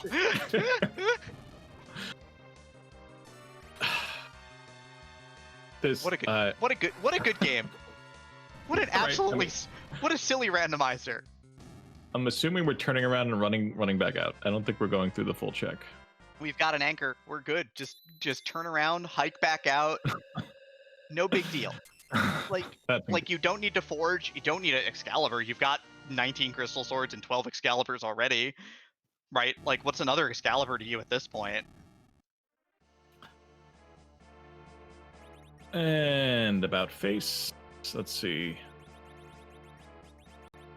Ooh, I'm gonna warp out. It is slightly faster. A little bit, absolutely. There's some kind of winding passages through Zot, and why walk them again?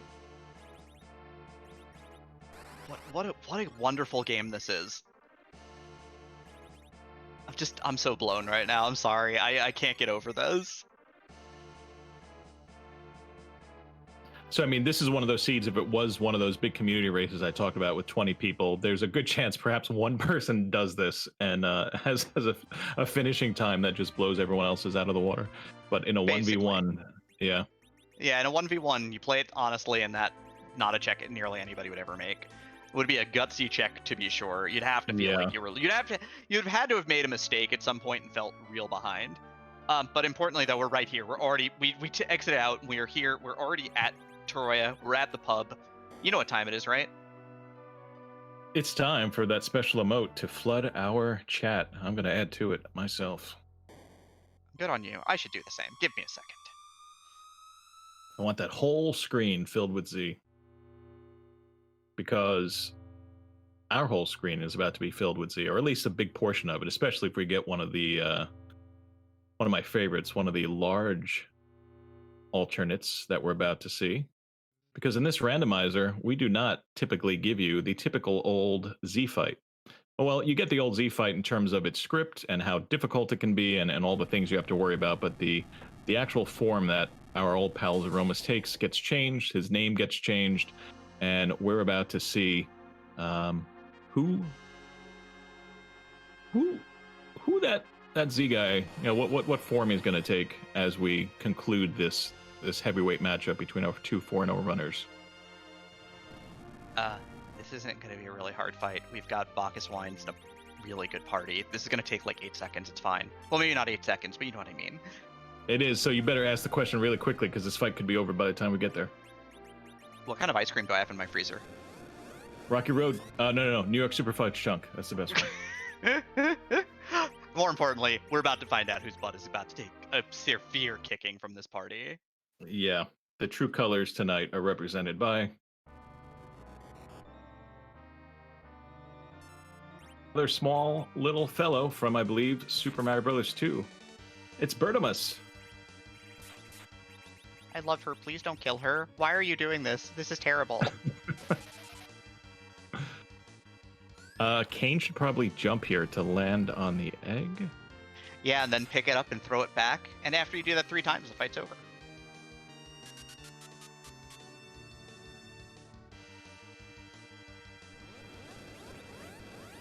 But yeah, gonna use the Silk Web just to assure agility here. It's a nuke on Fu, who is anchoring. Probably not a big deal. Cecil hits for a meager 5,800. No big deal. Yep, we have plus 3k coming in from Kane. Yeah, we're looking at 10k plus per round of damage, and that is big damage in the Z fight. As you mentioned, maybe not literally 8 seconds, but that is a pretty close estimate.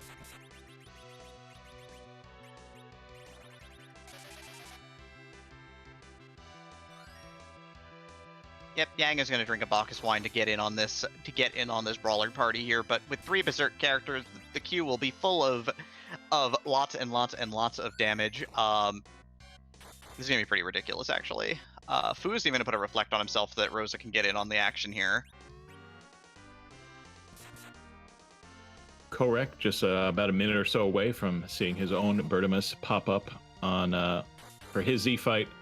Very close behind Stone Dingley, but as we know, Stone Dingley is just, this is true power overwhelming at this stage.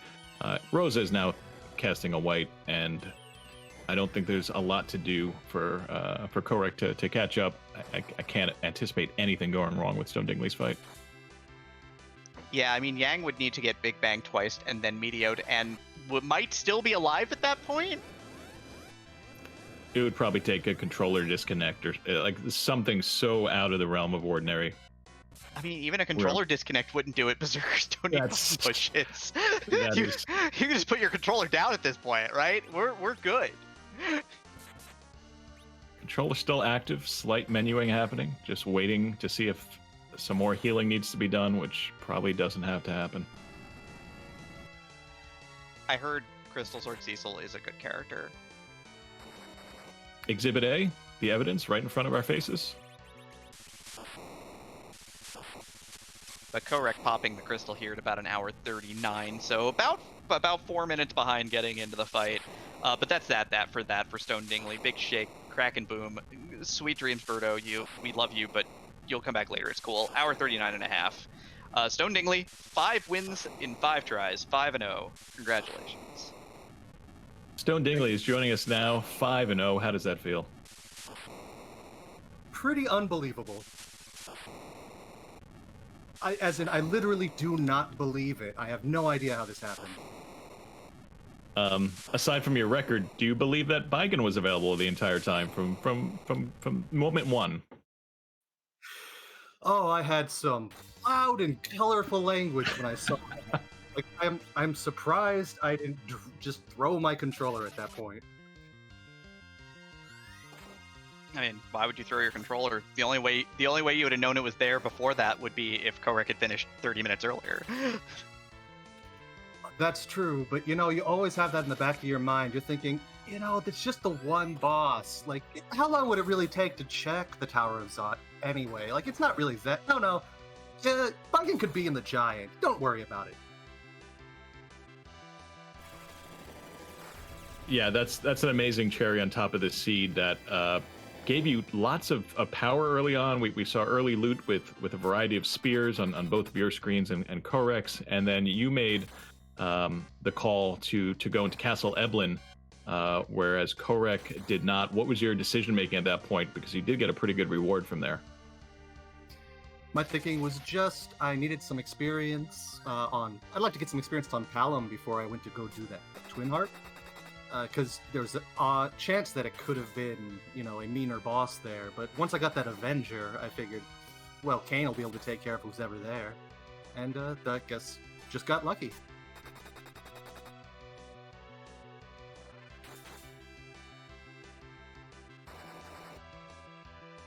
I mean, so the nice thing about 5-0 for you, by the way, is that you're basically gonna have a 1-game advantage unless you play another 5-1 if you finish 5-1 and someone else 5-1 is paired with you in the round of 32. How do you feel about getting that early potential advantage in the brackets? And will that affect how you practice or get yourself set for that second half of the event?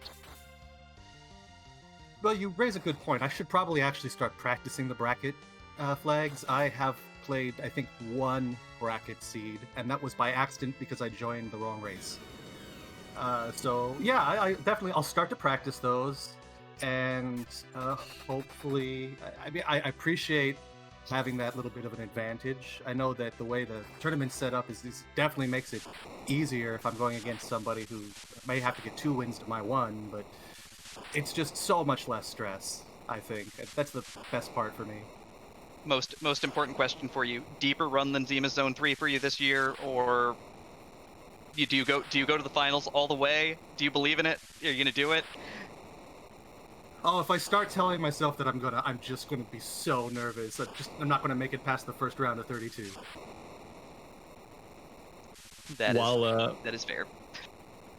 And while we were talking to Stone Dingley, Kohrek got his finish in, finishing with an official time of 1 hour, 42 minutes, 29 seconds. And Kohrek is now here with us in the booth. Good game, Kohrek. A tight race the entire way through with that little twist at the end. Did you have any interesting things to say when you saw Baigan? Not really. I was confused a little bit because it's like, okay, like he clearly didn't come here either. But I also like where the Earth Crystal was. That means he also skipped Fey March. Like it was just a very weird situation. I'm always trying to 1v1 metagames in rando races, and I was more just like confused more than anything, trying to figure it out.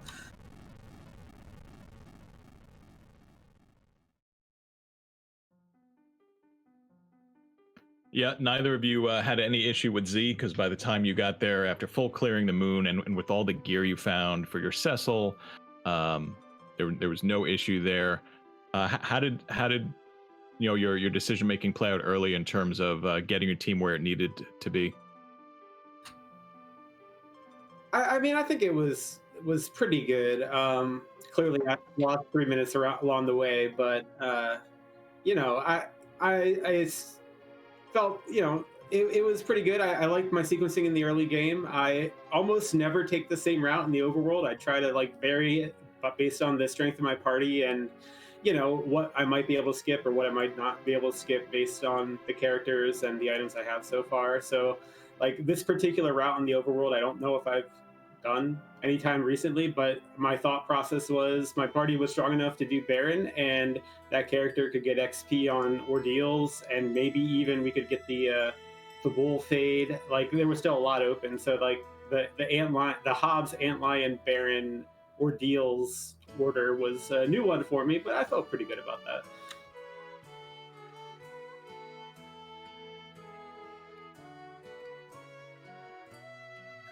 Yeah, I think you and Stone Dingley made different choices there in terms of getting when you got the Quake Kid and when you got experience. One thing that helped Stone out a little bit is he did a couple chests in Castle Eblin, which led to an Avenger, which definitely helped out the early game and obviously allowed Avenger glitching at later points in the game. But other than that, yeah, you two were basically, if you were to watch this back, you will see a lot of the same fights on the screen at the same time throughout this race. And, basically seeing that Baigan within a minute or two of each other, staring you in the face to end the seed and put you both into go mode. So good game to you both. Both of you, of course, have already punched your ticket to the brackets round.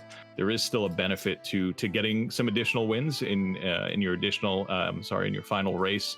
So I guess question for both of you would be, how are you going to handle this last week? Are you Stone mentioned to us he's only done one bracket seed so far. I'm wondering if you've done any, Kohrek, and how you plan on balancing further Swiss either practice or seeds with the bracket flags coming up. So Kohrek, I don't know if you want to take that one first. Sure. I'm honestly not that sure how I plan. I've been working on the LTTP NMG tourney at the same time here, so I'm like bouncing back and forth a little bit. like, to be honest, like when I clinched my bracket round last week, I didn't even know like 4 wins was the point that clinched the brackets. And the interview, like in the interview, like they told me, and I'm like, oh, well, that's great. So I'm gonna have more time because I think my time in the NMG tourney is coming to an end here. So I do think over the next week or two, I'll get those bracket flags going. I might have done one really early on, but I don't. I certainly haven't made it a point to practice them yet. And how about you, Stone Dingley, with this last week of Swiss? Are you going to start to transition to playing brackets? Or are you going to wait till the end of Swiss?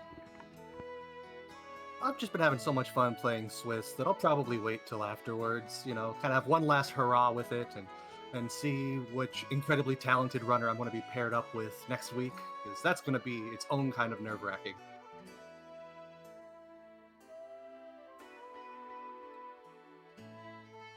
Yep, the pool of 5-0 runners is not going to be that big, and everyone in that pool, including yourself, is someone to be feared in terms of running ability. And we've had basically, and we are having today, a whole day of 4-0 versus 4-0 matchups. So we're getting to find out who is going to end up in that 5-0 pool. And yeah, we're going to have some really great races for seeding purposes next week.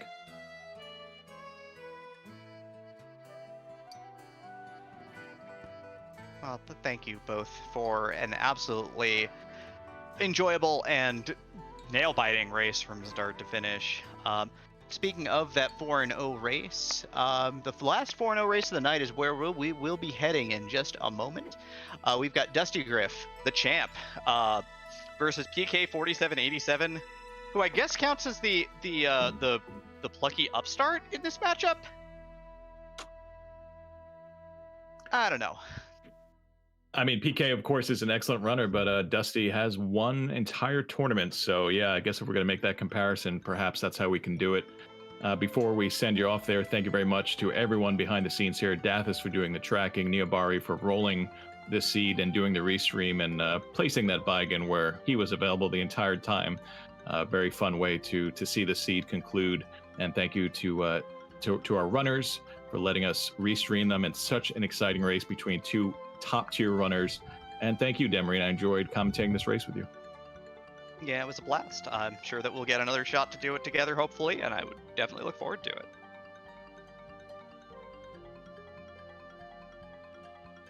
So everyone, stay tuned. We're going to send you over to Free Enterprise, Dusty versus, and we're off.